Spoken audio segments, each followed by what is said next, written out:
Clara Whitmore pressed her hand over her newborn daughter's mouth and prayed to a God she no longer trusted. 3 days dead, the telegram said, 3 days a corpse. But the men still hunting her hadn't gotten that part of the lie. Hooves thundered closer. Dust curled under the wagon. Her baby Lily made one small breaking sound, and Clara knew the next breath would decide whether they both lived. Before we begin, please tap that subscribe button and stay with Clara to the very end. And tell me in the comments which city you're listening from. I'd love to see how far her story has traveled tonight. The wagon was the only thing between Clara Whitmore and the men who wanted her in the ground. She lay flat on her back beneath it, her newborn daughter pressed against her chest, one hand cupped tight over the baby's mouth. 3 days old. That was all Lily was. 3 days old, and already she had learned not to cry. Hush, baby. Hush, hush, hush. Clara could not feel her own lips moving. Her tongue was swollen.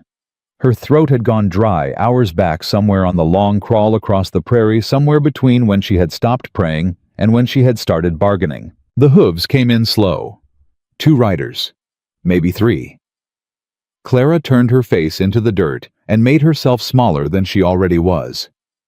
Her dress had torn open at the shoulder. The baby twitched against her ribs. Easy, Clara whispered. Easy now, easy. A man's voice cut over the wagon. You sure she came this way? Tracks said so, till the wind took 'em. Then she ain't here, Henry. She's boned somewhere. That telegram weren't a lie. Telegram said she was dead 3 days back. So how come we're still ridin'? Because the man payin' us said ride, so we ride. Clara closed her eyes. So that was the truth of it. The Ashfords had not buried her. The Ashfords had not even mourned her.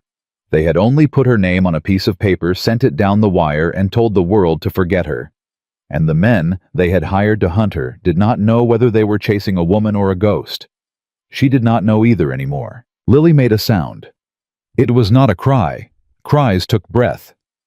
Lily had not had breath enough to cry since dawn. It was a thin scraping noise, the kind a kitten makes before it gives up on being alive. Both riders went quiet. Henry, you hear that? Wind. That ain't wind. A boot hit the ground. A second boot followed. Clara pressed her hand harder against her daughter's mouth.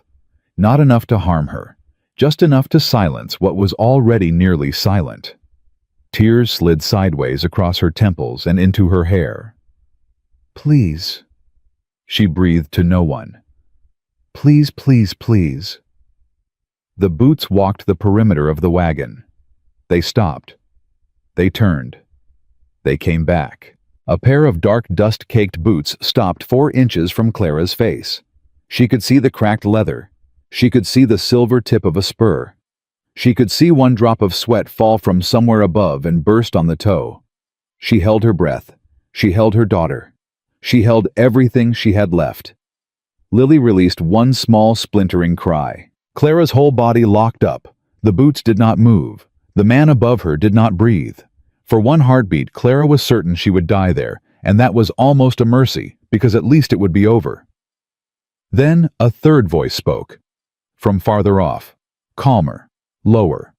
A voice that did not belong to either of the riders. Boys, you're trespassing.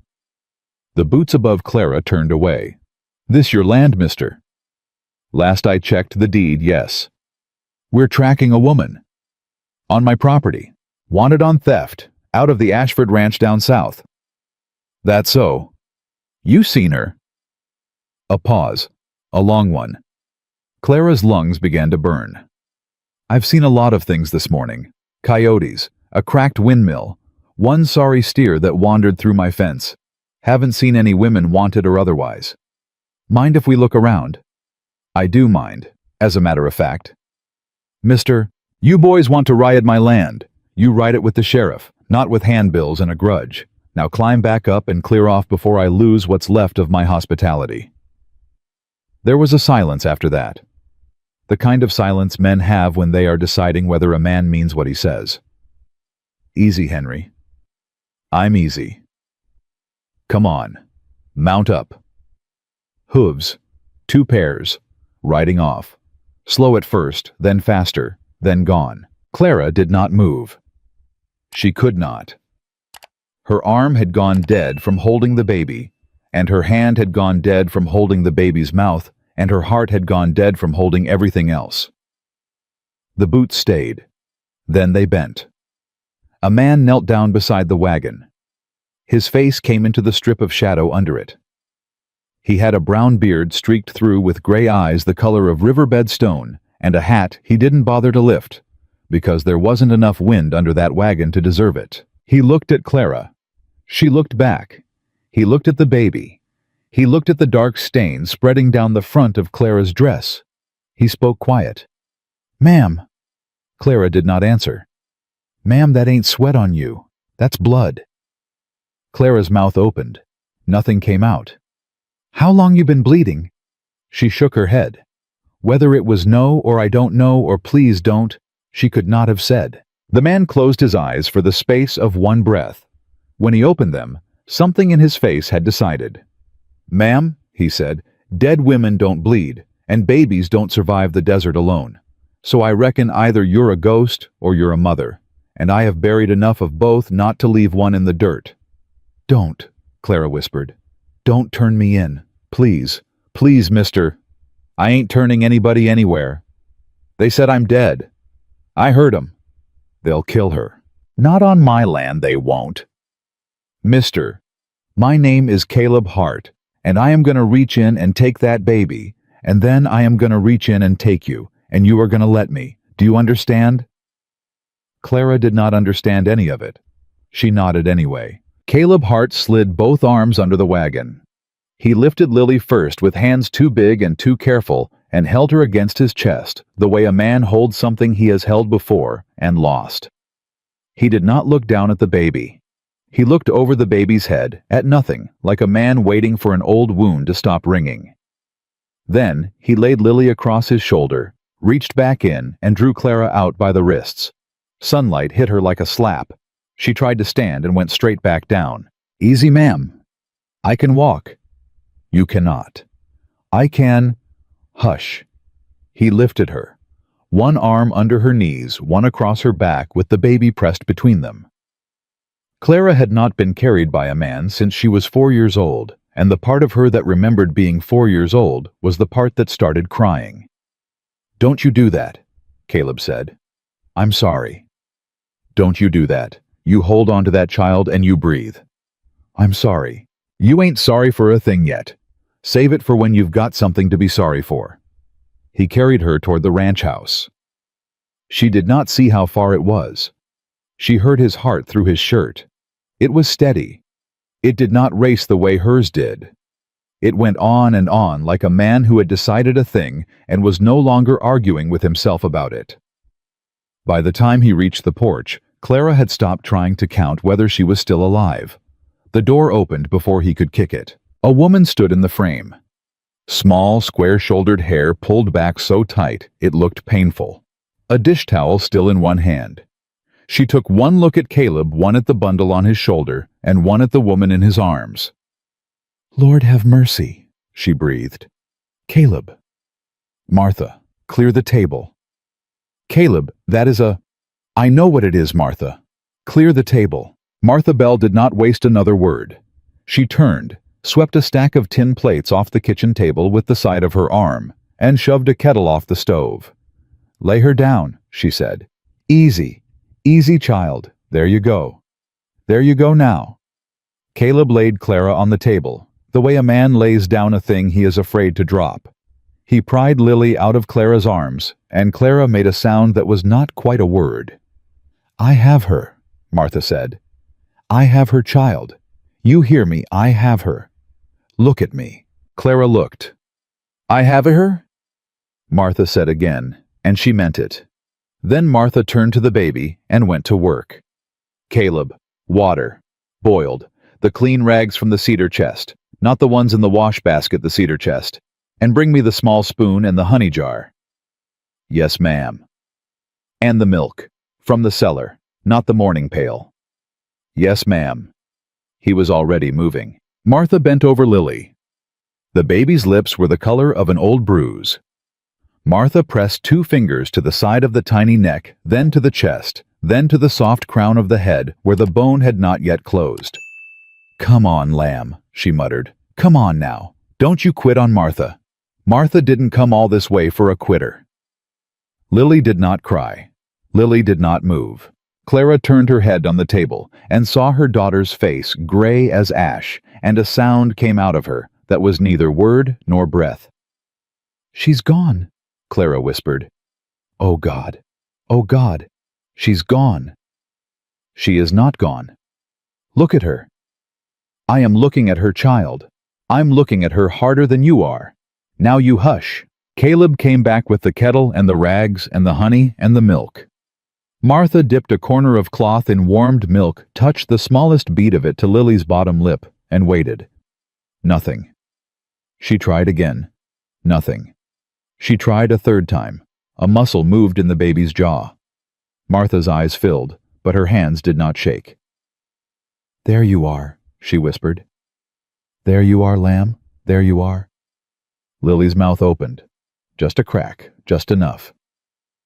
"Caleb, honey on my finger, quick." He scooped a bead of honey onto her fingertip. She brushed it across the baby's tongue. Lily's whole tiny body shuddered, and then finally, she cried. It was a small cry, thin and rough. But it was a cry. Clara broke. She broke the way a person breaks when the thing they have been carrying turns out to weigh exactly as much as they feared. She covered her face with both hands and sobbed without sound because she did not have the strength left to sob with sound. Caleb stood at the foot of the table and did not move. He did not touch Clara. He did not speak. He only stood there, hat off now, hands folded in front of him like a man at a funeral that had decided not to happen. After a while, he said very quiet, "Martha, she's bleeding through her dress." "I see it." "Bad." "I'll know in a minute." "Tell me when you know." Martha glanced up at him. "Caleb Hart. You go sit on that porch." "Martha." Clara nodded. "Good. What do I call you?" Clara opened her mouth, closed it. Martha said. "Thought so. Well, we'll find a name for you when you're ready to find one. Until then, you're child, and the little one is lamb, and Caleb Hart is that man on the porch. That'll do us." "Thank you." "Don't thank me yet. I haven't done a thing yet that didn't need doing. Now hold still." Outside on the porch, Caleb Hart sat on the top step with his hat between his knees. He did not look at the prairie. He did not look at the sky. He looked at the boards under his boots and turned his hat slowly in his hands and listened to the small broken cry of a baby that should not by any law of God or Wyoming have lived to make it. After a long time, he spoke aloud to no one but himself. "Dead women don't bleed." He said it like a verdict. He said it like a man who had just understood something he could not yet say out loud. Inside, Martha was speaking low and steady. There, child. You're all right. You're all right. We are going to get this dress off you, and we are going to wash you, and we are going to put you in one of my old nightgowns. And nobody is going to come through that door without going through me first. You understand, nobody." Clara stared up at the rafters. "They said I was dead." "I heard." "They sent a telegram." "I heard that too." "My name—" Clara's voice cracked. "My name was on it." "They wanted me dead before I could—" She stopped. Martha waited. "Before you could— what, child?" Clara closed her eyes. Tears slid into her hair. "Before I could speak." Martha's hands stilled for one beat. Just one. Then they kept moving, gentle and sure. "Well," Martha said. "Then I reckon the first thing we do is keep you breathing.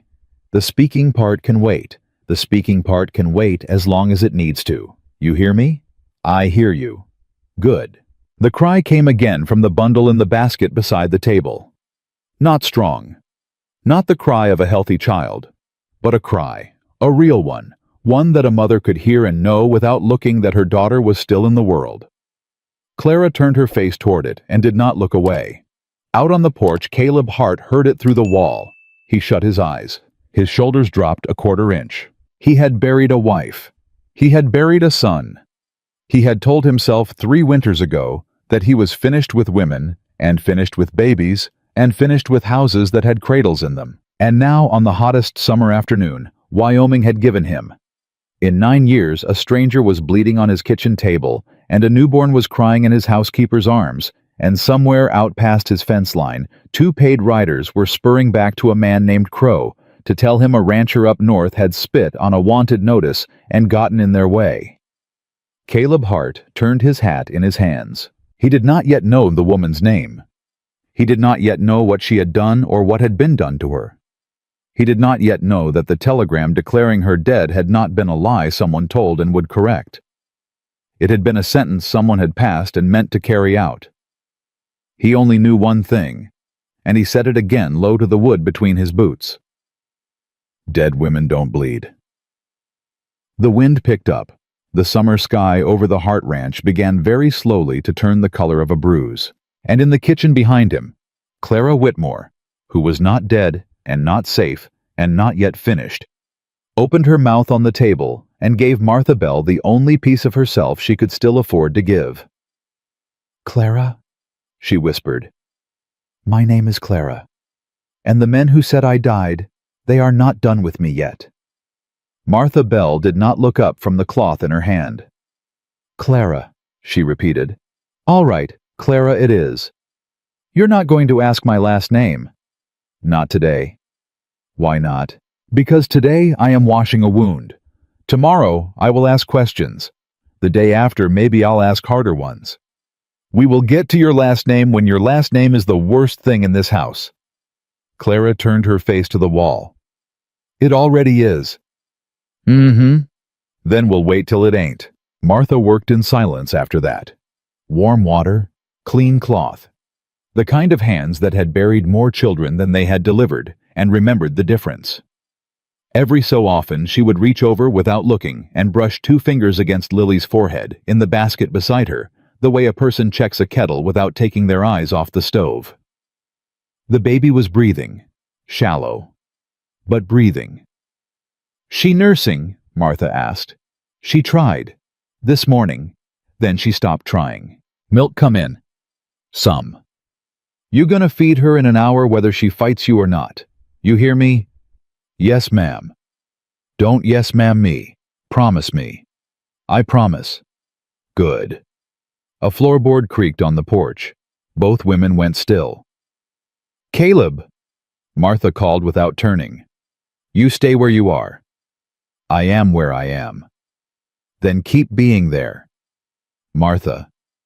"What?" "Rider coming up the south track." Martha's hands stopped. Clara's stopped breathing.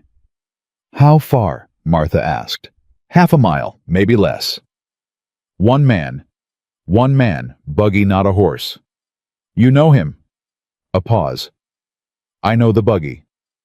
Clara pushed up onto her elbows. Pain went through her belly like a struck match.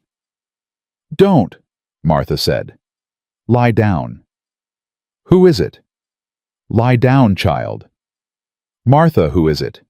"Silas Crow." The name fell into the kitchen like a dropped knife. Clara's whole body went cold. Even the parts of her that had been hot from fever went cold. Her hand groped sideways for the basket, and Martha caught the hand and held it. "Listen to me, Clara. Listen. You hear me?" "Yes." "You are going to lie still. You are not going to speak. You are not going to come out of this kitchen for any reason. Caleb is going to talk to that man on the porch, and that man is not coming through that door. You understand? He'll know. He will not know. He'll know me, Martha. He was at the Ashford. He will not see you. Caleb will not let him. Martha. Clara Whitmore. Look at me." Clara looked. Martha's face was the face of a woman who had decided something a long time before this morning, and was only now remembering she had decided it. I have been on this ranch 19 years, Martha said. I buried Caleb's wife. I buried Caleb's boy. I have never once seen that man back down from another man on his own porch. He is not going to start today. Do you hear me? I hear you. Then breathe. Clara tried. Outside the buggy, wheels came in slow and stopped. A voice called up. Cheerful. Too cheerful. Hart, Caleb Hart. You out here, neighbor? Caleb's voice answered from the porch, flat as a board. Crow. That a way to greet a man who's ridden 2 hours out of his way. It's the way I greet a man who don't get invited.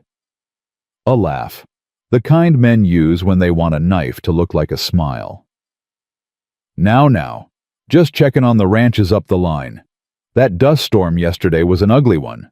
Lost 2 head of cattle myself. Wanted to see how the Hart spread fared. We fared. That all you got for me? That's all I got.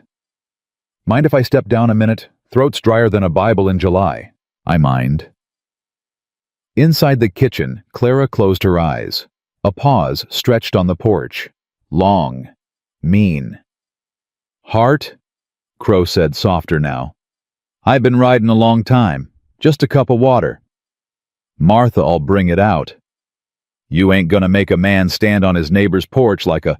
Martha'll bring it out. A beat. Then a chuckle.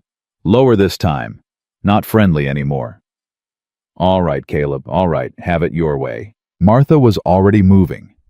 She poured a tin cup of water with one hand, smoothed her apron with the other, and turned to Clara. Not one sound. Not one. Lamb stays in the basket. You stay on the table. If she cries, you put your finger in her mouth. You don't speak. You don't breathe loud. You don't even pray loud. You hear? I hear. Martha pushed open the door, stepped through, and pulled it shut behind her with the soft, deliberate click of a woman who had bolted doors against worse than Silas Crow. Clara lay on her back and listened. Mr. Crow. Miss Bell. Always a pleasure. Your water. Mighty kind. That'll be all then. Now hold on, Miss Bell, hold on. I was just saying to Caleb, mighty strange thing happened down south. Mighty strange. Was it? Telegram came through 3 days back. Out of the Ashford Ranch. You know the Ashfords, Miss Bell? I know the name. Said one of their house girls passed. Runoff, took sick, died on the road. Sad business. Sad business indeed. Only thing is... A pause.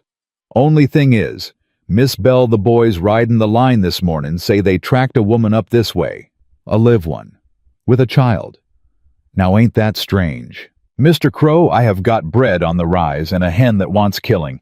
If you got something to say it on your way out. I'm just making conversation, Miss Bell. You ain't never made conversation in your life. Drink your water. Caleb's voice cut in. Quiet, lower than before. Crow? Yes, Caleb.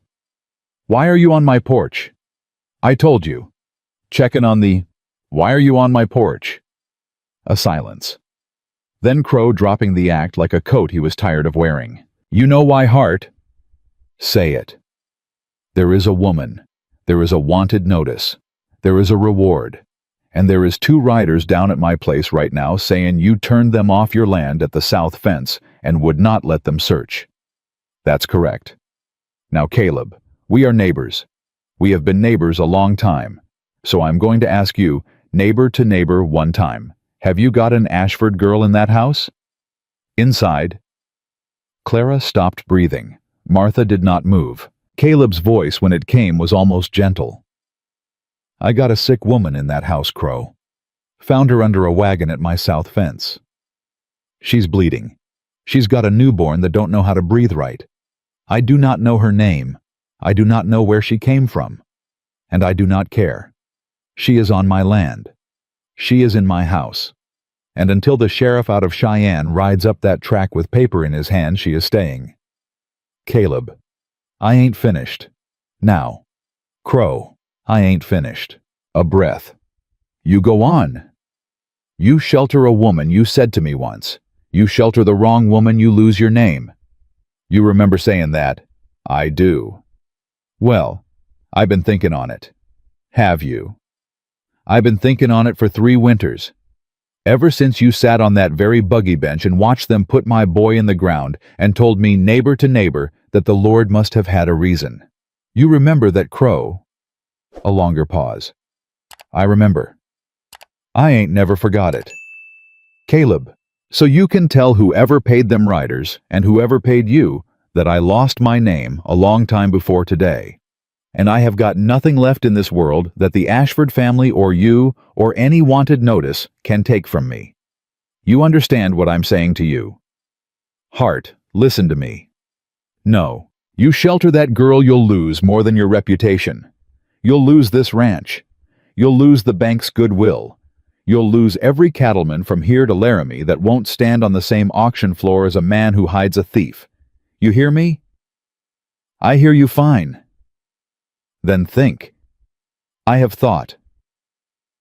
Caleb, drink your water, Crow, and get off my porch. I will not forget this. I'm counting on it. Boots, buggy wheels, the creak of leather, a horse's snort, and then the slow rolling crunch of wheels turning in dirt and pulling away. Clara still had not moved. The kitchen door opened. Martha came back in. She set the empty tin cup on the counter very carefully, with 2 hands, like it weighed more than tin. She stood there a moment with her back to Clara. Martha, hush, child. He knows. He knows. He'll come back. He will. With more men. Yes. Martha, I said hush. Martha turned. Her eyes were wet. Her mouth was hard. Now you listen to me, Clara Whitmore. That man on the porch just chose. You understand what I am telling you? That man just chose. He has not chose like that for anything or anyone in 3 winters. And he just did it for a woman whose last name he does not know. So whatever you came here carrying, you are going to put it down on this table, and you are going to tell me what it is, because I will not have him stand alone. Martha, I can't. You can. You don't know what they... I know what they... Clara's mouth shook. Tomorrow, Martha said. Tomorrow, you tell me. Tonight you sleep. Tonight that lamb sleeps. Tonight, Caleb sits on that porch with a rifle across his knees, and tomorrow, we deal with what tomorrow is. You hear, I hear. Good. The door opened again. Caleb came in. His hat was still off. His face had not moved a muscle since the buggy left, but something behind his eyes was working hard. He looked at Clara on the table. She looked at him. For a long second, neither of them said anything. Then Clara said low, Mr. Hart. Ma'am, I have to leave. No, ma'am. I have to. You don't understand what you just...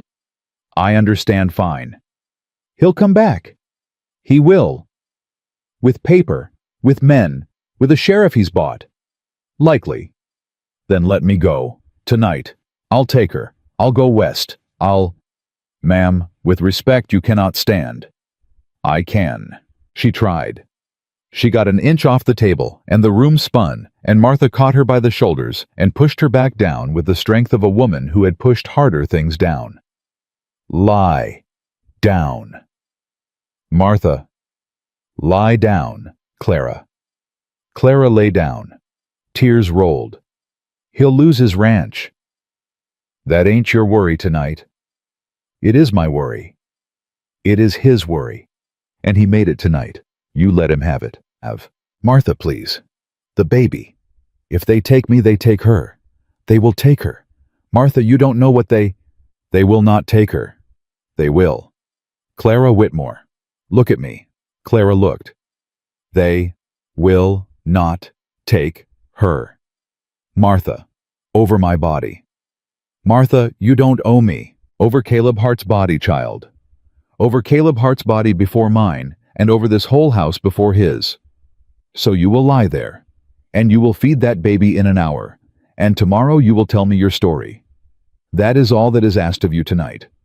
Do you understand me? Clara nodded. She could not stop nodding.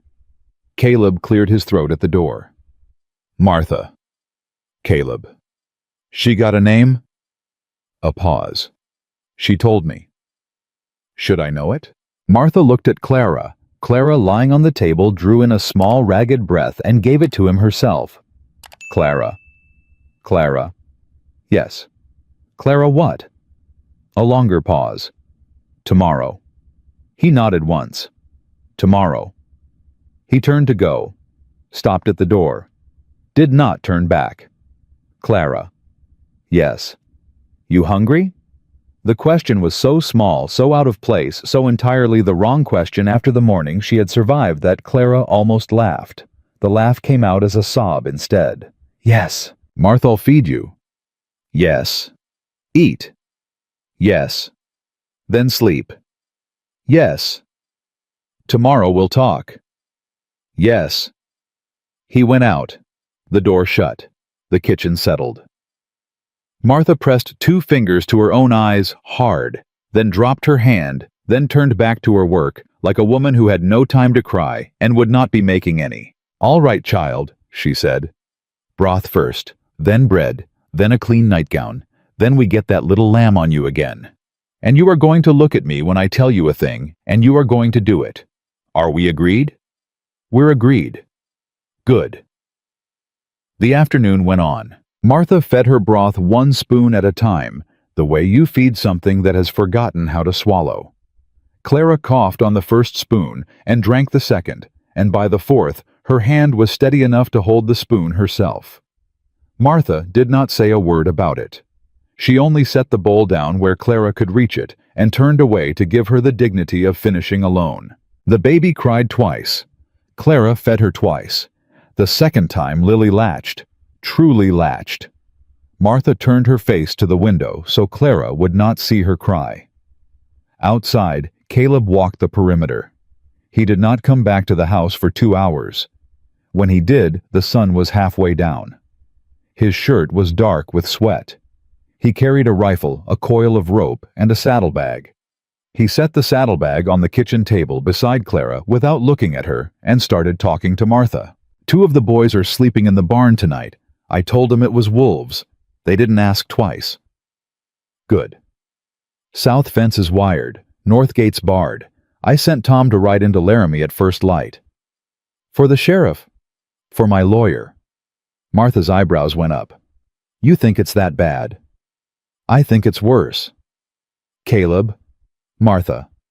What aren't you saying? He glanced at Clara. Clara's jaw tightened.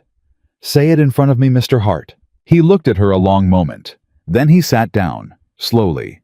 On the bench across from the table, he folded his hands. Crow wasn't checking on the ranches. I know that. He was checking on you. I know that. Ma'am. Crow doesn't ride for the Ashfords, not directly. Crow rides for a man named Beaumont in Cheyenne who lends money to the Ashfords.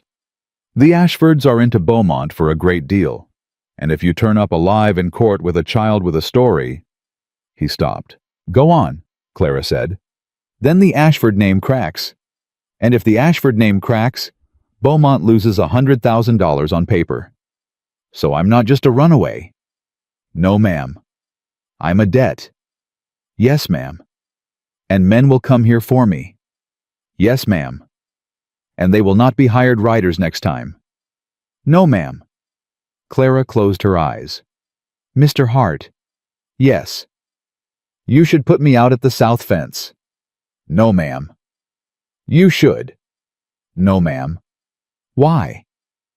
He took a long time answering, because the last time a thing crawled onto this ranch bleeding. He said I rode past it. I told myself it was none of my business. And it cost me a wife and a son.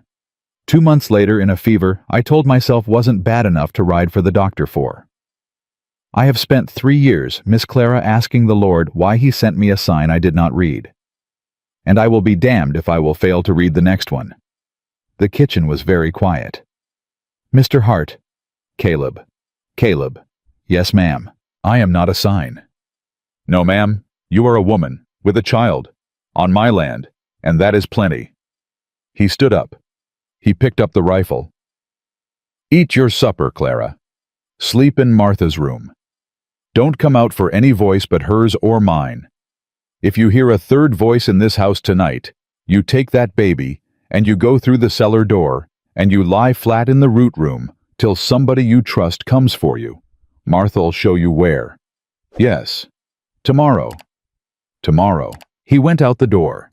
The bolt slid home behind him from the outside quiet as a held breath. Martha sat down on the bench he had left. Neither woman spoke for a long while.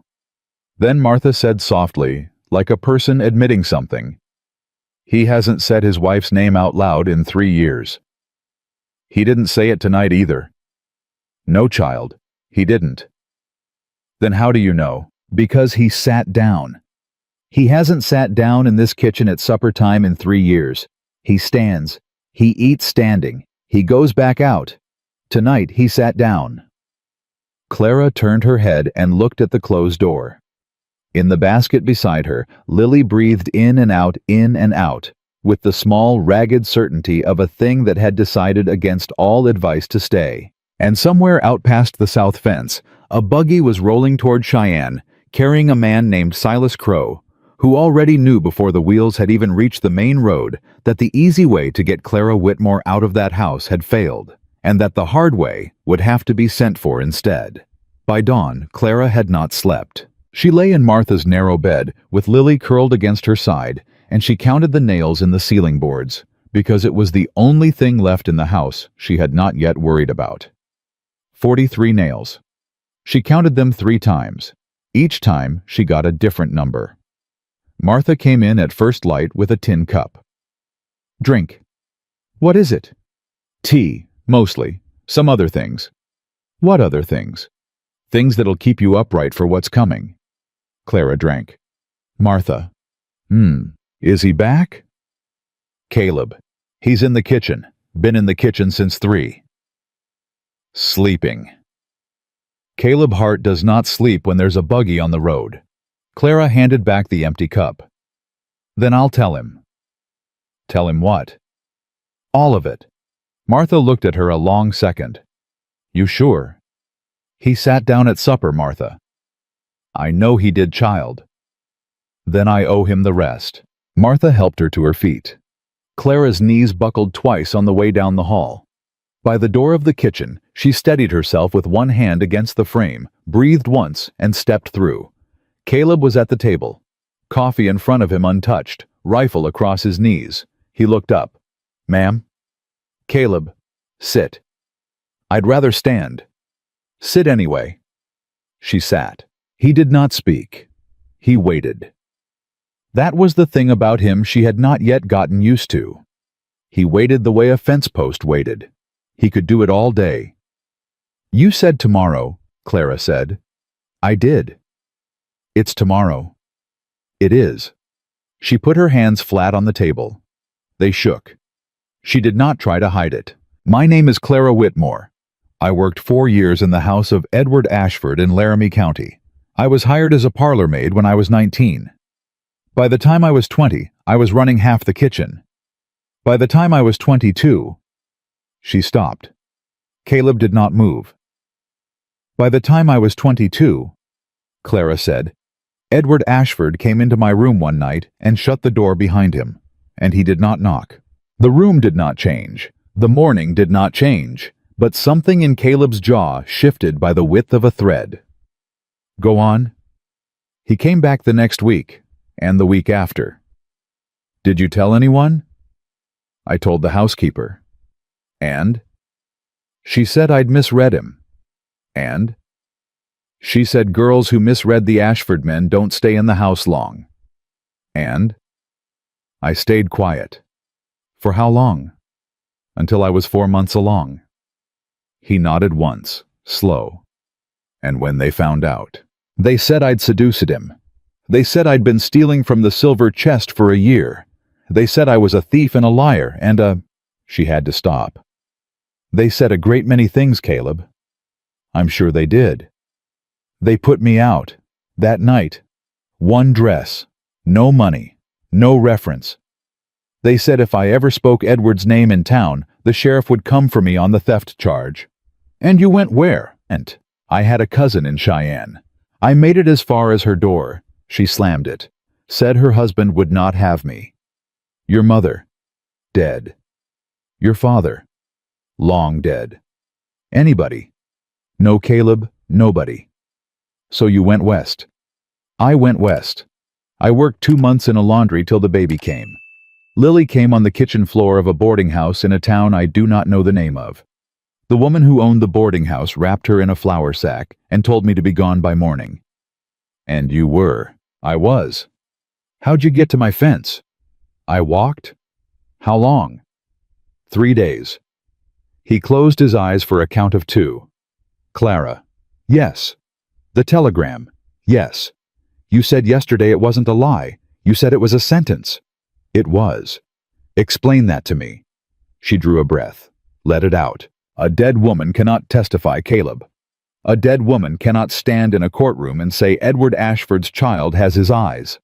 A dead woman cannot ruin a marriage that hasn't happened yet between Edward and the daughter of a man named Beaumont in Cheyenne.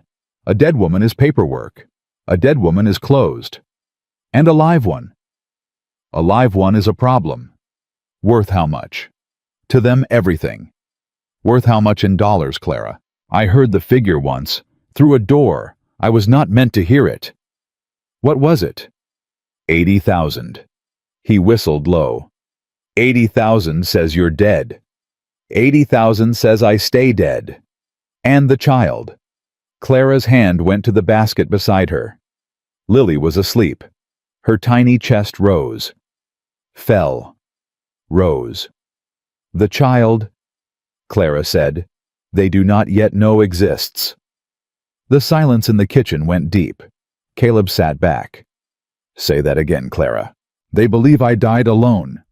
They think the pregnancy was lost on the road. The boarding house woman never reported the birth.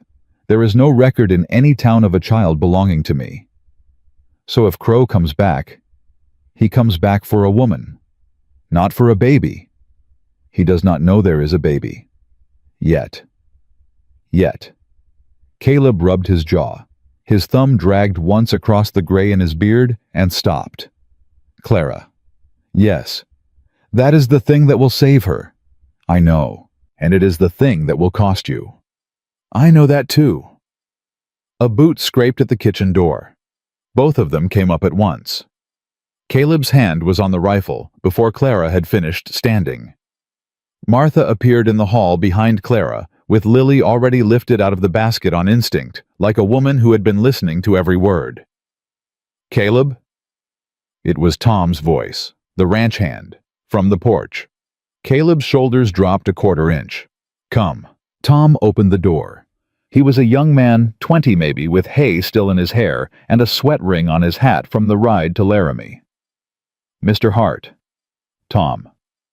Lawyer's coming. Tomorrow. Not today. Said he had to clear his book. All right. And Mr. Hart? Yes. There's already a man in town asking after the ranch. What man? Stranger, suit. Came in on the night stage from Cheyenne. Asked the livery boy 3 questions. One was about your fences. One was about how many men you ride with. One was about whether you had a woman in the house. The kitchen went still. And what did the livery boy say? Caleb asked. Livery boy said he didn't know. Good boy. But Mr. Hart, that ain't all. Go on. The man bought a horse, cash, did not haggle, rode out toward Crow's place at 4 this morning. Caleb nodded once. Anything else? Yes, sir. Spit it, son. Doc Briggs is sick. How sick? Bedridden. 2 weeks at least. A muscle jumped in Caleb's jaw. All right, Tom, eat, sleep an hour. Then I want you on the north pasture with the rifle, and you do not come back to this house till I send for you. Yes, sir. Tom went. Martha was already moving. She had Lily up against her shoulder. Her face had gone the color of paper. Caleb? I see it, Martha. She is hot. I see it. Caleb, she is hot. She was not hot an hour ago. Clara turned. The world tilted. She caught the edge of the table. Give her to me. Clara. Martha, give her to me. Martha gave her. Clara pressed her lips to the baby's forehead, and the tears came before the words did.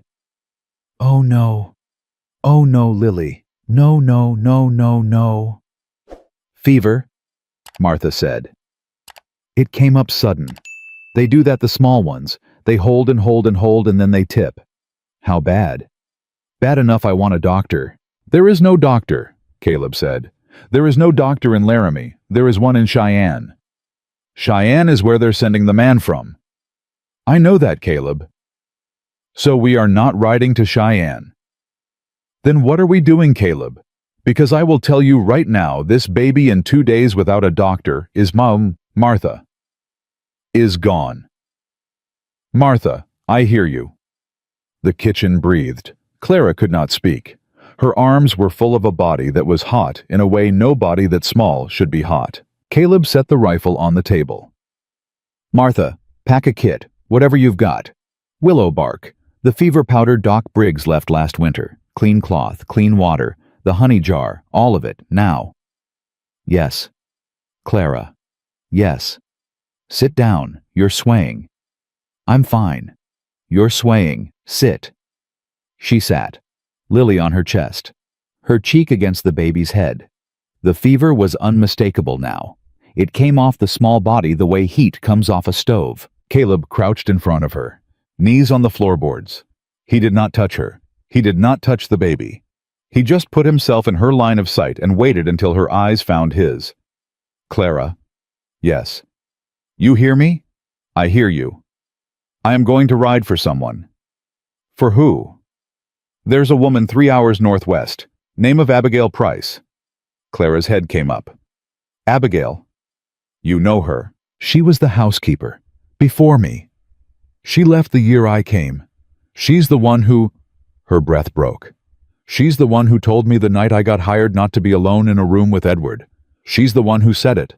And I did not understand why. And by the time I did, it was too late. Then she'll come." "Caleb." "She'll come, Clara. For you, and for what happened to her, and for whatever the Ashfords did to her after that, I'm betting was not nothing. Caleb, they'll see you ride out.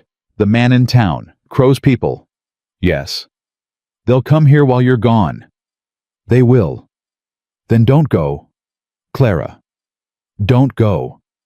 "Clara, look at me." She looked.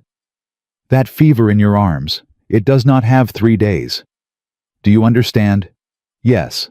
"Doc Briggs is in bed. Cheyenne is close to us. The only person within a day's ride of this kitchen who has nursed a fever like this, and lived to tell of it, is Abigail Price. And the only person who can tell a courtroom what the Ashfords did to you, and to her, and to the girls before her, is also Abigail Price. So I am not riding for one thing, Clara. I am riding for two, and both of them are in your arms." Clara's mouth opened, closed, opened. "Martha can't hold the house alone. Martha can. Caleb, Martha can hold this house against the devil himself. I have watched her do it." Behind him, Martha did not look up from the kit she was packing, but her chin lifted a 1/4 inch. "Clara." "Yes." "I'll be back by sundown tomorrow, with Abigail, with medicine, with paper a court can use. You hear me?" "I hear you." "Now, there's one more thing."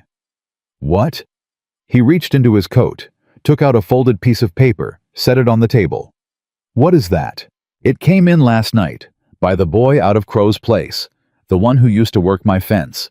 He brought it across the south wire at 2 in the morning and would not say who told him to bring it." "What is it?"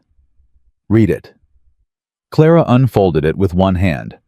Her eyes moved. The paper said in a slow, careful hand, "I, Clara Whitmore, do confess that I did willfully take from the household of Mr. Edward Ashford, on the night of June the 3rd, the sum of $100 in silver, and a locket belonging to the late Mrs. Ashford. I do further confess that I bore false witness against the family in the matter of my employment, and that no person of the Ashford household did me harm. I do sign this of my own free will in sound mind this day." A line at the bottom waited for her name. Clara stared at it. "They want me to sign." "They do." "In exchange for what?" The boy said they told Crow to tell you. You sign and they call off the men. You sign and the wanted notice is withdrawn. You sign and you and the child are free to go west and no rider follows. And if I sign, if you sign every word you ever say about Edward Ashford in any courtroom in this country for the rest of your natural life is a perjury. You will have signed your own mouth shut. And Lily? Lily becomes the child of a confessed thief and a confessed liar, with no father on any record, with no name worth a thing. And if I don't? They come. The kitchen was still. The fire popped once. How long? Clara said. How long do they wait? The boy said sundown. Today. Today. Clara looked down at her daughter. The baby's lips were moving in her sleep, tiny dry movements, like a thing trying to drink from air. Caleb. Yes. If I don't sign, they will come. And if they come, even if Martha holds them at the door, they will burn this house, won't they? A long silence. Yes. They'll burn the barn. They'll cut the fence. They'll spook the cattle. They'll take from you everything I do not have to give them. Yes. For me. For their reasons, not for you. Caleb. Yes. Bring me a pen. He did not move. Clara. Bring me a pen. No. Caleb. Bring me a pen. No, ma'am. It is not your choice. It is not my choice. That is correct. Then bring me a pen. He stood up. He walked to the shelf. He took down the inkwell. He took down the pen. He set them in front of her. There. Thank you. Clara. Yes. Before you sign. Yes. You said something to Martha. Yesterday. On this table. I heard it from the porch. What did I say? You said they wanted you dead before you could speak. I did. Are you about to do their work for them? Clara's hand closed around the pen. It hovered. It hovered a long time. Lily made a small sound against her chest. Clara dipped the pen. Caleb did not move. The nib touched the paper. And Clara's hand began to shake hard, the way a hand shakes when the body underneath it has remembered all at once who it used to be. She lifted the pen. She set it down. She slid the paper across the table. Caleb. Yes. Burn it. You sure? Burn it. Now, before I change my mind. He picked it up. He walked to the stove. He opened the door. He held the paper to the coals.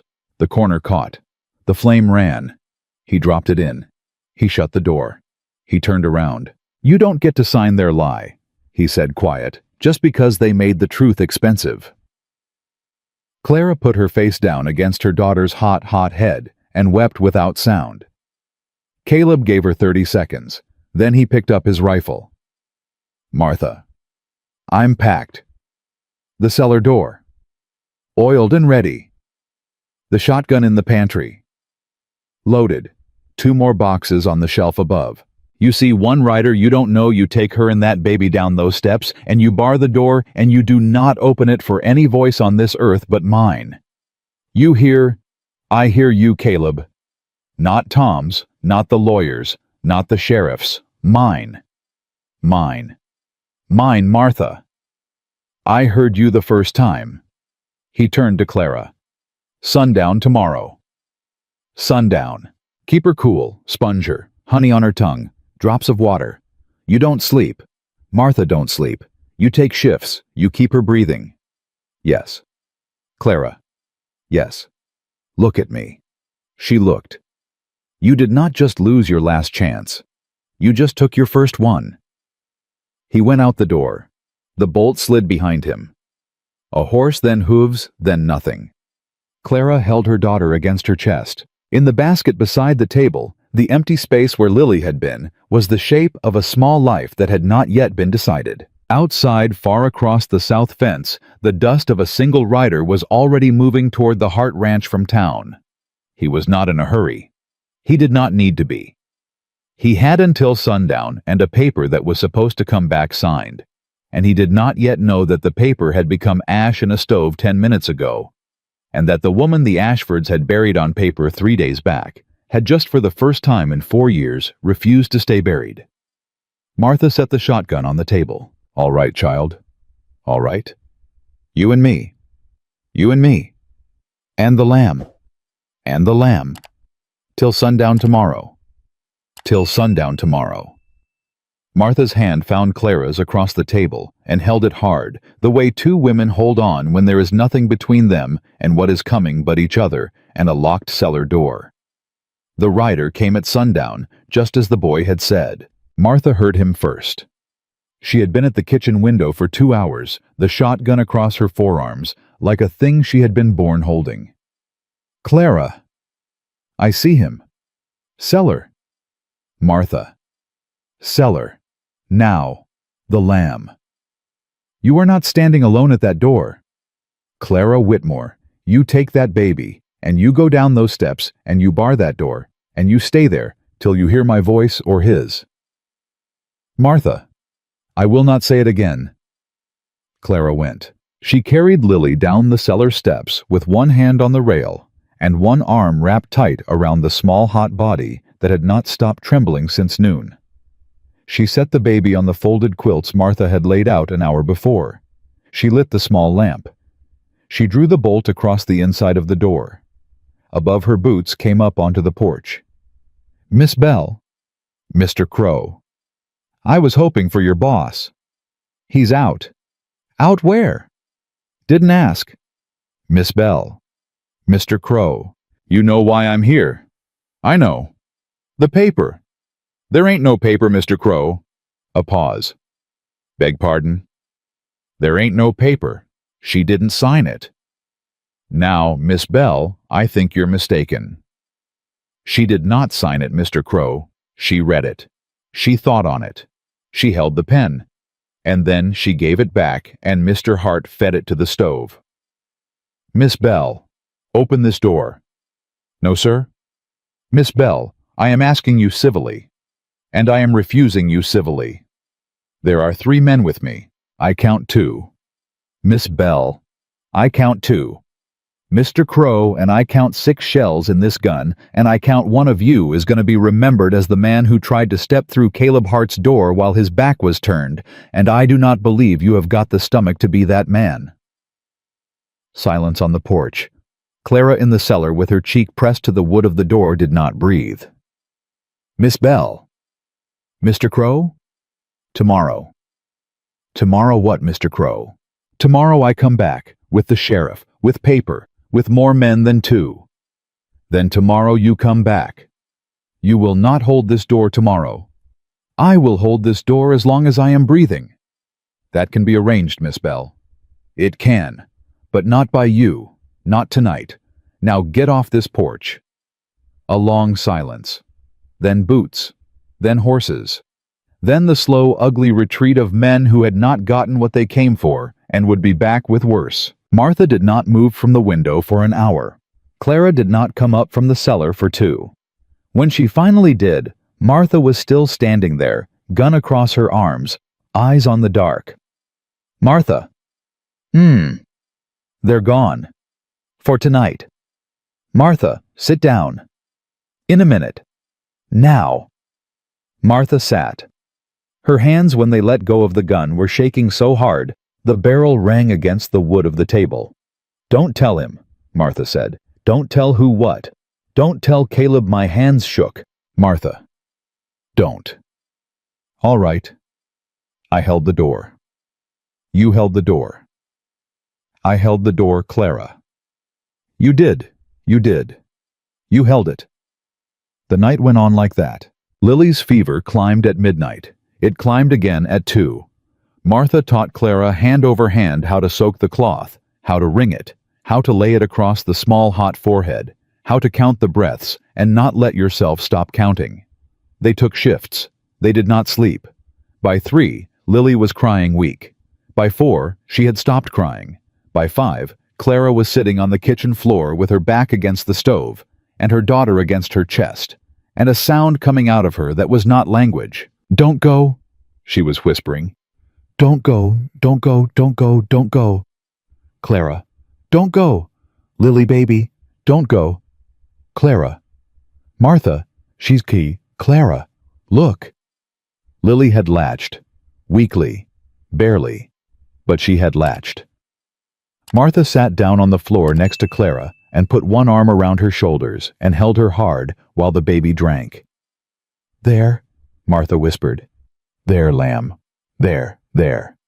Martha, there, there, there. Dawn came over the ranch, slow and gray. Then the sound of a horse. Hooves at a hard trot coming up the south track, not slowing. Martha was on her feet with the gun before Clara had even raised her head. A shout from the yard. Martha! It was Caleb. Martha's whole body buckled an inch and caught itself. Open the door, Clara. Clara opened it. He came in fast. He had a woman behind him. Older than Clara. Maybe 50, gray hair in a tight braid down her back, a black bag in one hand, and a face that had seen a lot and had stopped flinching at most of it. She walked past Caleb without a word, set the bag on the kitchen table, and went straight to Lily on Clara's chest. How long since the fever broke? It hasn't. How long since she nursed? 2 minutes. Strong? Weak. The woman's hands moved. Lily's forehead, Lily's neck, the small pulse at the wrist, the soft place at the crown of the head. All right, the woman said. I can work with this. Mr. Hart, I need hot water, the pot from the saddlebag, and a clean spoon. Miss Bell, I need you to hold this child against you and keep her upright. Clara Whitmore. Yes. You and I will speak in 5 minutes. Right now you sit down before you fall down. Yes. My name is Abigail Price. I know who you are. Then you know I came. Clara's mouth opened. Nothing came out. Sit down, child, Abigail said. We have got a long day. It took Abigail an hour to get the fever down. She did it with willow and honey and a tincture out of a brown glass bottle Clara had never seen before, fed drop by drop on the back of a spoon. Lily's color came back the way color comes back to a thing that has decided not to die yet. By the time the sun was full up over the porch, the baby was asleep on Martha's chest with her small fist curled around Martha's collar, and Martha was crying the silent way old women cry with her chin on the baby's head and her eyes wide open. Then Abigail turned to Clara. Now, listen to me, because we don't have long. Yes. Caleb told me everything on the ride. I am going to tell you a thing in return. And I am going to tell you fast. You hear me? I hear you. You were not the first. Clara had known. She had known since the night Abigail had warned her 4 years before in the hallway of the Ashford house. But to hear it said out loud in a kitchen by the woman who knew was a different thing. How many? Before you? 5. That I knew of. 5. There is a 6th I have come to think about. I cannot prove the 6th. What happened to them? 2 were paid. 2 were threatened into marrying ranch hands the family chose. 1 went west. 1, she stopped. 1 died Clara. They said it was a fall. I do not believe it was a fall. The kitchen went very quiet. And you? Clara asked. Me. You, Abigail. I was the housekeeper, Clara. I was not a girl. They did not need to do that to me. They needed me to look the other way. And for 9 years I did. And the day I stopped, I was put out with 2 weeks' wages and a letter that said I was a drunk. Are you? No. All right.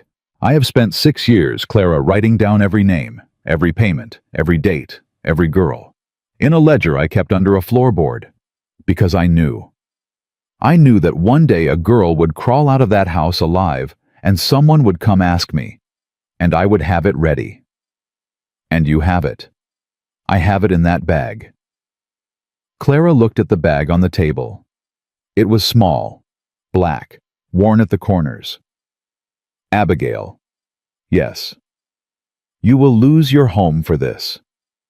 I lost my home 6 years ago, Clara. You will lose your name. I have been called a drunk and a thief, and worse by men whose names I have written in a book. I will trade that book for what they have called me, and I will not lose. Abigail. Sit. We do not have time. Caleb cleared his throat at the door. Abigail. Yes, Caleb. There is a meeting in town at noon. The council. Crow called it last night. He told the town a thief was being sheltered on the Hart Ranch and demanded the council vote to surrender her. Then we will be there. They will not let her in the room. They will let me in the room. Abigail. Caleb Hart. They will let me in the room. Because the wife of the council president is a woman named Ruth Mallory, and Ruth Mallory was the second girl on my list. And Ruth Mallory does not know that I survived to write her name down. And when she sees me walk into that room, she will not let them shut the door behind me. Clara's hand went to her mouth. Ruth Mallory. Yes. The minister's wife. Yes. She was 16 when it happened to her, Clara. She married the minister 3 months later. The minister knows. The minister has known for 30 years. He has been waiting, Clara. He has been waiting for someone to give him a reason. Today, we give him a reason. Caleb was already at the door. Then we ride. Caleb? Yes, Clara. I am going. Clara, I am going, with the baby, with Martha. I am not hiding in a cellar while another woman tells my story. Clara, the road. Caleb.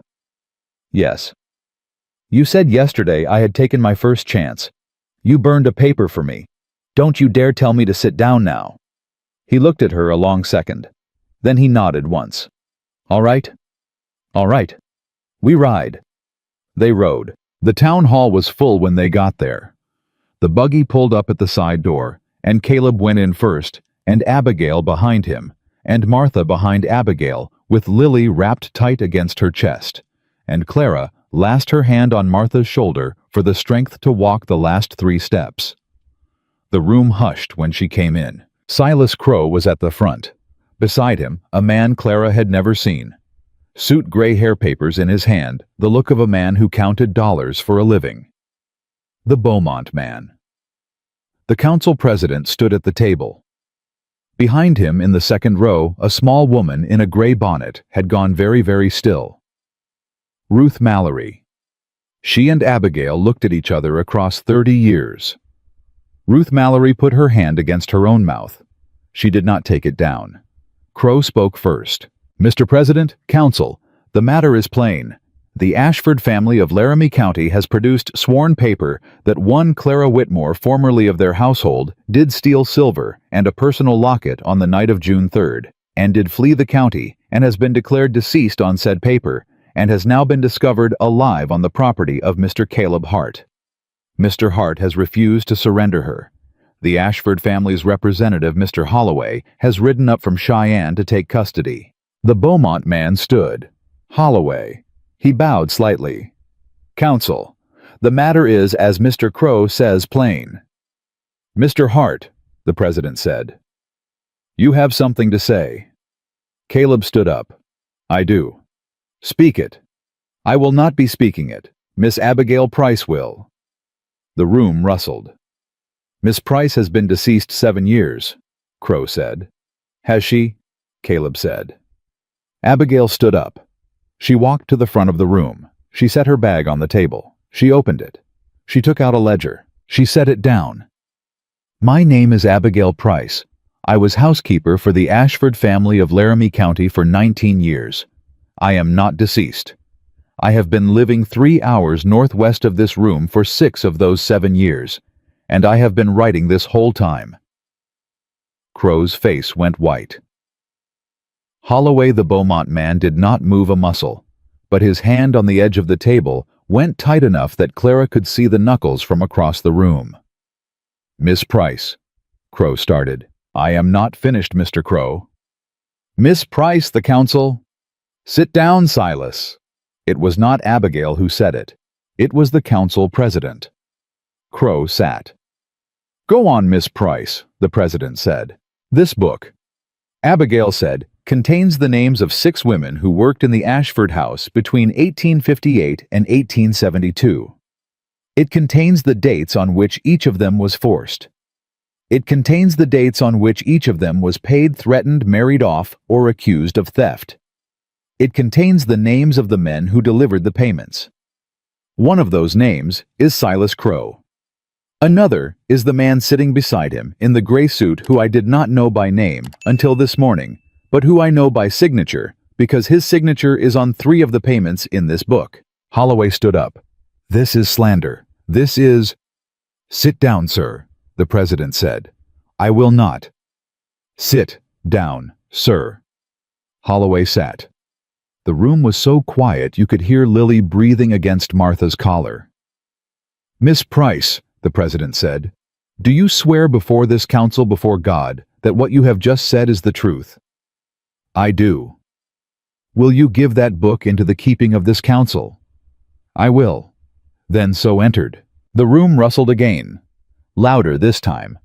The kind of rustle that comes when men begin to understand they have been stood among all this time by someone who has been keeping a list. And then the door at the back of the room opened. A man walked in. Tall, young, well-dressed. The kind of well-dressed that costs money other men have earned. Edward Ashford. Clara's whole body went cold. He did not look at her at first. He looked at Holloway. He looked at Crow. He looked at the ledger on the table. And then finally he looked at the room. And then finally he looked at Clara. And then finally he looked at the small bundle in Martha Bell's arms. He saw the baby's face. The room saw him see it. Edward Ashford was a handsome man and had been all his life, and the thing that the room saw on his face in that moment was not a thing he had ever practiced hiding because no one had ever asked him to hide it before. It was recognition. Plain. Naked. Helpless. The baby had his eyes. The room saw him see it. The council president saw him see it. Ruth Mallory in the second row lowered her hand from her mouth. She stood up. Mr. President? Mrs. Mallory. I would like to speak. Mrs. Mallory, you are not on the agenda. I am not asking Mr. President. The room hushed again. Ruth Mallory's voice was small. She had not used it loud in 30 years, but every person in that room heard her. My name is Ruth Mallory. I have been the wife of this town's minister for 29 years. Before I was a minister's wife, I was 16 years old, and I worked for a season in the Ashford House in Laramie County. My name is the second name in Miss Price's book. I have not spoken of it in 30 years. I have not spoken of it because I was told by Mr. Crow's predecessor that if I spoke of it my husband would not have me. My husband has known for 29 years. My husband has waited for me to be ready. I am ready today. She turned. She looked at Clara. She looked at the baby in Martha's arms. You are not a thief, Mrs. Whitmore. Clara's mouth shook. You are not. Mrs. Mallory. I will not have it said in this room in front of my husband and my God and that child that you are. She sat down. For one long second, no one spoke. Then a woman in the third row stood up. Clara did not know her. My sister was a girl in that house in 1864. A woman in the fifth row stood up. My cousin. Another. My friend. The council president put his hand flat on the table. He looked at Crow. He looked at Holloway. He looked at Edward Ashford, who had not moved, who had not stopped looking at Lily, whose face was the face of a man who had just understood in a public room that the thing he had paid to bury was sitting in a housekeeper's arms, looking at him with his own eyes. Then the president looked at Clara. Mrs. Whitmore. Yes. Would you like to speak? Clara stood up. Her knees did not buckle. She would never for the rest of her life be able to explain why. I will speak. Speak then. She did not speak loud. She did not need to. I did not steal silver from the Ashford house. I stole nothing from that house but my own life back. And I stole my child from the men who thought money gave them the right to own us. That is all. That is the whole of it. She turned. She looked at Edward Ashford. She did not flinch. You sent a telegram that I was dead. You sent men to make sure of it. You sent a paper for me to sign that would put my own mouth in the ground. And I am standing in this room, with my child, with her name, with mine. She turned back to the council. Do what you will. She sat down. The president looked once at Crow, once at Holloway, once at Edward Ashford, once at the ledger on the table. He picked up his gavel. He brought it down. "This council," he said, "does not surrender Mrs. Whitmore." The room let out a breath 30 years long. "This council," the president said, "will be forwarding Miss Price's testimony and the present ledger to the United States Marshal's office in Cheyenne and to the territorial governor with a request for full investigation of the Ashford family of Laramie County and of any party found to have aided in the falsification of a death certificate or the suppression of testimony or the harassment of a witness on the property of a citizen of this town." He looked at Crow. "Mr. Crow." "Sir, you are relieved of your seat on this council effective immediately." "Sir." "Effective immediately, Silas." Crow stood up. He had no color left in his face. He walked out of the room without looking at anyone. Holloway followed. Edward Ashford did not follow. Edward Ashford stayed where he was, looking at the baby in Martha's arms, with an expression Clara would remember for the rest of her life and never describe to a soul. Then he too left. The room stayed standing for a long time after. Clara sat with her hands in her lap. Martha sat beside her with Lily asleep against her collar. Caleb sat on Clara's other side. He had not spoken once. After a while, he reached over very carefully without looking at her and put his hand flat over hers on her knee. He did not hold it. He just laid his hand there like a man putting a stone down on a piece of paper to keep it from blowing. Clara turned her hand over under his. She held it. She held it the rest of the meeting. She held it through the votes and the signatures and the slow, stunned filing out of a town that had just realized what it had been living next door to. She held it all the way back out to the buggy, and when Caleb finally let go to climb up onto the bench, Clara stood in the road with her dead-on-paper name and her living child and her shaking knees, and she understood all at once what it meant to be a woman who had been buried, and who had refused to stay buried, and who had walked back out of the grave on her own 2 feet in front of a room full of people who had been told she was already gone. She climbed up onto the bench beside him. She did not look back at the town hall. She looked west. The ride back to the ranch was quiet for the first mile. Then Lily made a small sound against Martha's shoulder, and Martha laughed, and the laugh broke something open in the buggy, and after that no one was quiet at all. "Did you see his face?" Martha said. "I saw it." "Caleb, did you see his face?" "I saw it, Martha." "I will go to my grave seeing it." "Yes?" "He saw the eyes." "He saw them." "Clara, he saw them." Clara did not answer. She had her hand on Lily's foot, and she was looking west, and her mouth was doing something that was not quite a smile, but was not nothing either. "Caleb," Martha said. "Yes." "Stop the buggy." "What?" "Stop the buggy a minute." He stopped the buggy. Martha turned to Clara. "Look at me, child." Clara looked.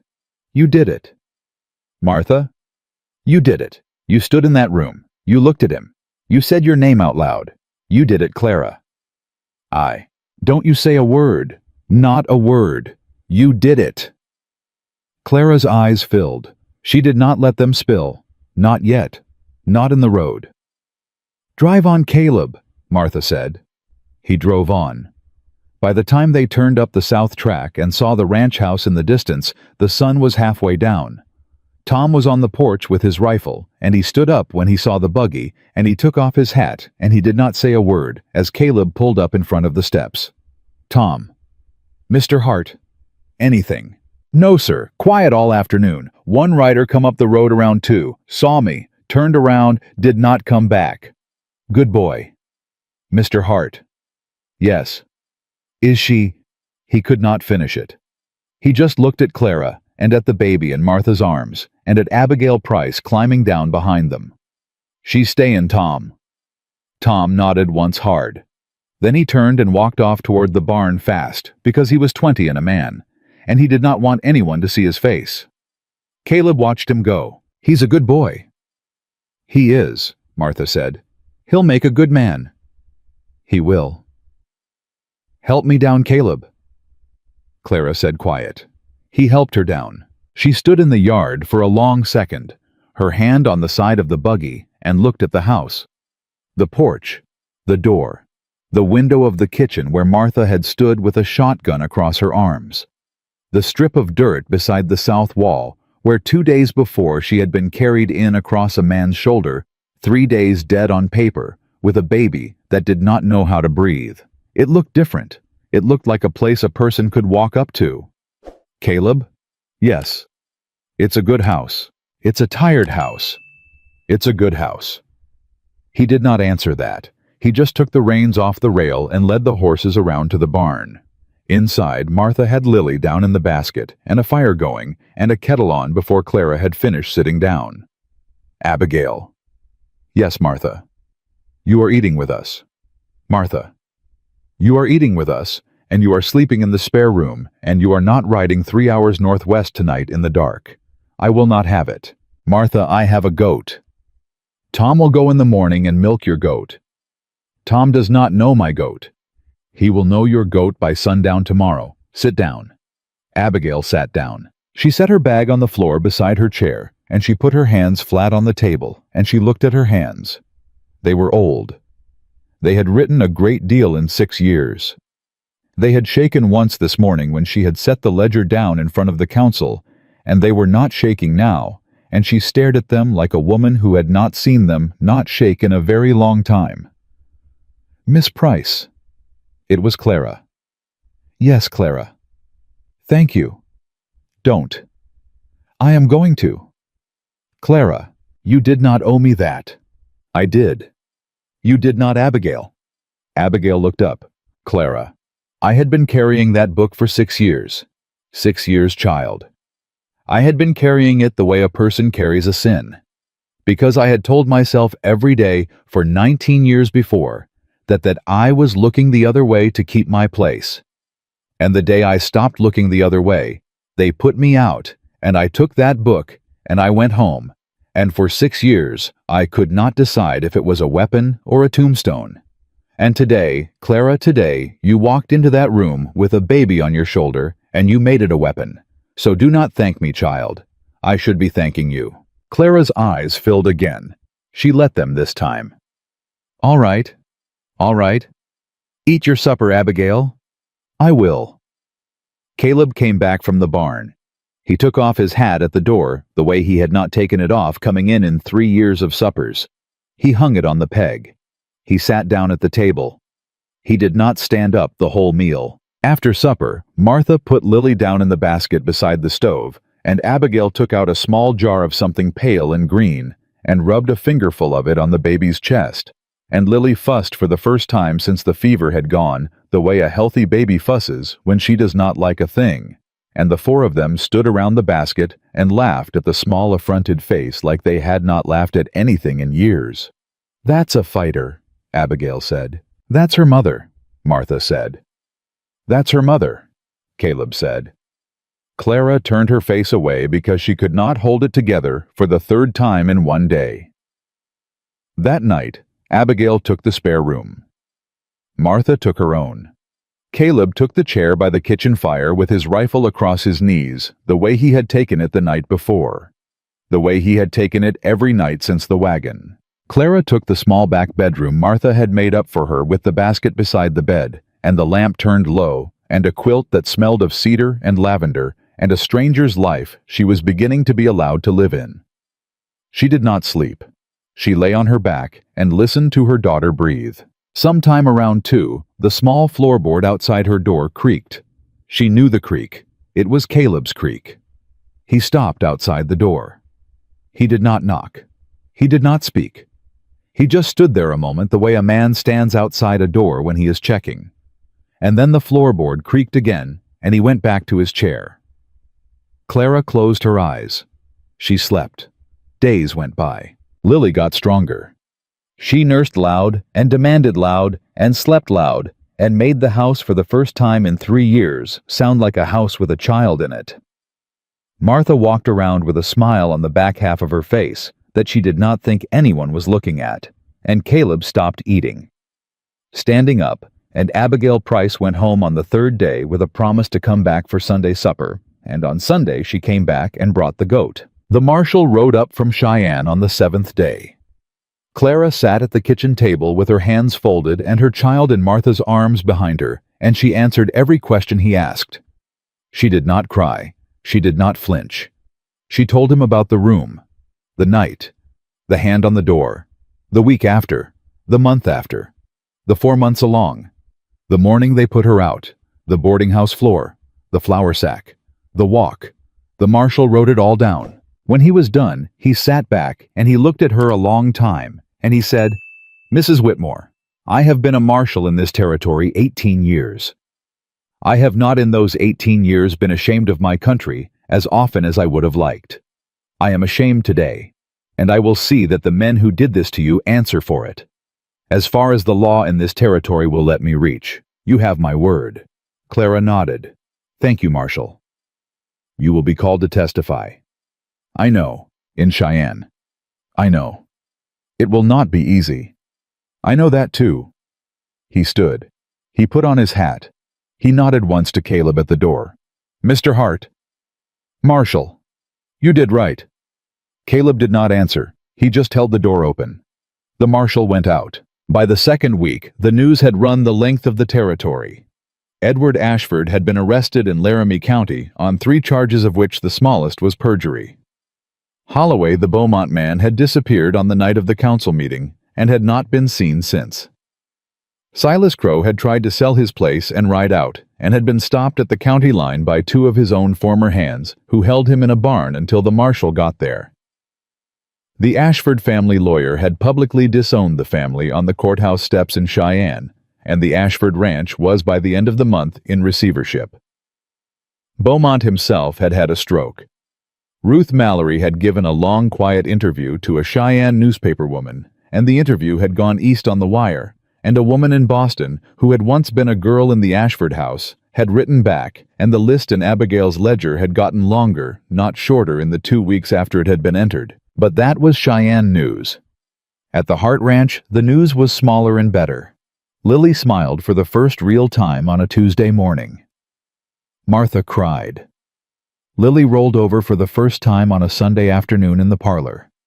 Caleb laughed out loud, the kind of laugh that startled him as much as anyone, and then he sat down on the floor next to the baby and stayed there for an hour. Clara began to walk the south fence in the mornings. The first morning, she could not get past the first post. By the end of the second week, she could walk the whole line. By the end of the third, she could walk it carrying Lily. On the 4th week, 2 young women rode up the south track on a borrowed mule. They were 18 and 20. The older one had a baby. The younger one had a black eye. Neither of them would say where they had come from. The older one said in a voice so quiet, Martha had to lean in to hear it, "Ma'am, we was told there was a place out here, where a body could come." Martha looked at Clara. Clara looked at Caleb. Caleb looked at neither of them. He just turned around and walked off toward the barn to clear out the loft for 2 more beds. Clara stepped down off the porch. "Come in, ladies, come in. There's broth on the stove." "Martha." "Yes." "Bring water, the clean rags from the cedar chest." "Yes." "And honey." "Yes." The older woman started to cry. "I do not know what to call you, ma'am." "Clara." "Clara." "And this is Martha.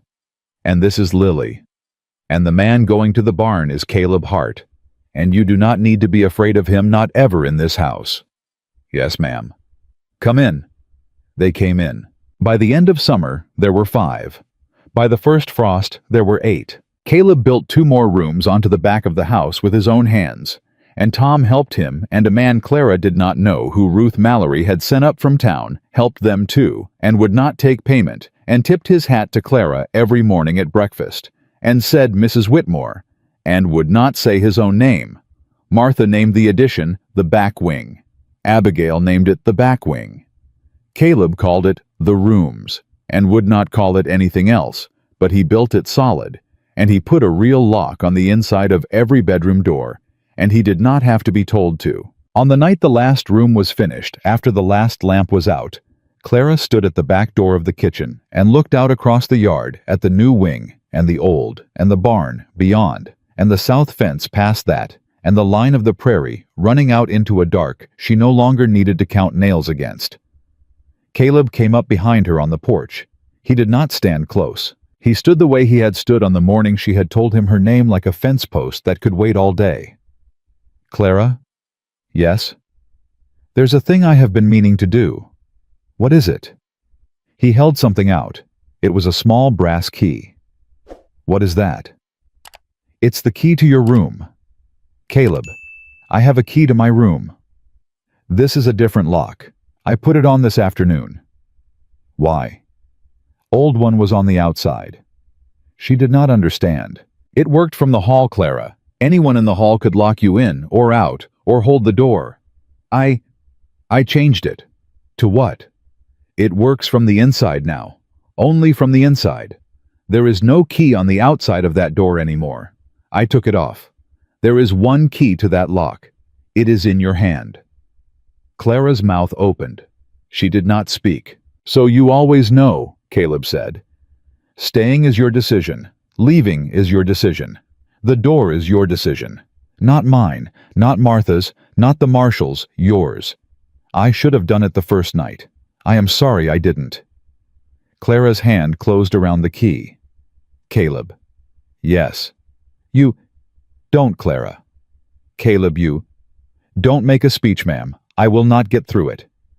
She didn't. She just turned and stepped one step closer to him and laid her free hand flat against the front of his shirt, where she could feel his heart through the cotton. The same heart she had heard the morning he had carried her across a yard with a baby pressed between them. It was still steady. It was not racing. It went on and on like a man who had decided a thing and was no longer arguing with himself about it. He put his hand over hers. He did not say anything. He did not have to. After a while, Clara stepped back. She closed her fingers around the key. She went inside. She did not lock the door. That was the point. She lay down beside her daughter, and she put the key on the small table beside the bed, where she would see it the moment she opened her eyes, and she slept the way a person sleeps when they are no longer making a list of who is awake in the house and who is not. The summer turned. The fall came in gold and cold and full of geese, and then the snow, and then the spring.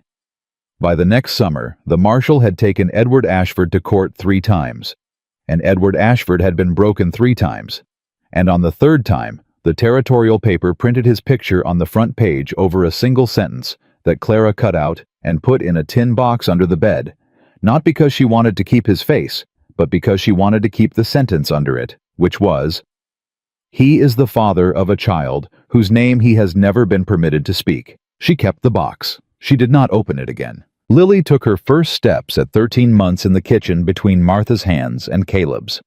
And the first word she said 3 weeks later with no warning at all was, "Kay." Caleb did not know what to do with his face. He sat down on the floor and stared at her, and put his palm flat against her small back, and Martha in the doorway finally let herself cry the loud way. Clara did not cry at all that day. She had cried enough. She just stood there and watched, and put the moment away inside her in the place where she kept the things that the Ashford family had told her she was not allowed to have. The list in that place had grown long. A name, a daughter, a door with a lock on the inside, a morning where no one was riding, a man who did not need her to be grateful, and a woman who was teaching her to bake bread, and a kitchen where her daughter was learning to walk between strangers' hands, and a back wing that smelled of fresh lumber, and 8 other women who had come up that south track and had not been turned away. A telegram had said she was dead. A telegram had been wrong. Clara Whitmore had not crawled out of the Ashford house. She had crawled out of a coffin they had built for her on paper, and she had buried it, and she had walked the south fence of a stranger's ranch in the morning with her child on her hip, and she had opened her door to other women who had been told their lives were over, and she had said the only true thing she had ever known how to say, which was "come in." The men who had wanted her dead had thought a woman without a name was a woman without power. They had been wrong about that too. Clara Whitmore had not escaped death. She had escaped the people who had wanted her buried before she ever had the chance to live. And on the porch of a ranch house at the edge of Wyoming, under a summer sky that had once been the color of a bruise and was now only the color of a summer sky, with her daughter in her arms and a key in her pocket and a town behind her that had finally remembered her name. She stood alive, awake, and unowned, and from that hour until the last hour of her long, full, fearless life, no man, no telegram, no signed and sealed lie ever buried Clara Whitmore again.